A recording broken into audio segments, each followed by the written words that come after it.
সোমবার রাজধানীর ধানমন্ডিতে গ্রেফতার সাবেক সংসদ সদস্য মমতাজ বেগমকে মঙ্গলবার বিকেলে শুনানি শেষে এজলাস থেকে নামানোর সময় আইনজীবীদের দুয়োধ্বনির মুখে পড়তে হয়। এ সময় আইনজীবীরা তাকে লিফটে আটকে রাখেন যাতে তাকে সিঁড়ি দিয়ে নামতে হয়, কিন্তু লিফট দিয়ে মমতাজ নিচে নামলে আইনজীবীরা তাকে ধাওয়া দেন। পরবর্তীতে পুলিশের বেষ্টনীতে দৌড়ে গারদে ঢুকে যান মমতাজ।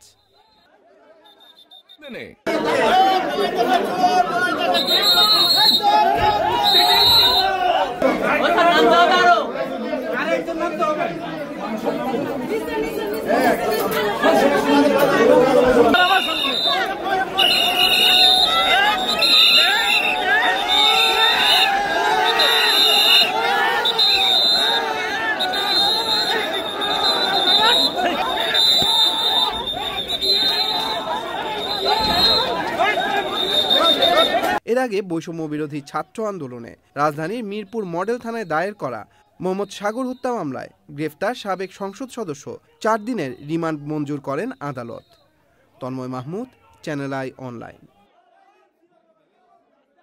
বান্ডেল থাকলে প্রতি সেনমানিতে টাকা বাঁচবে।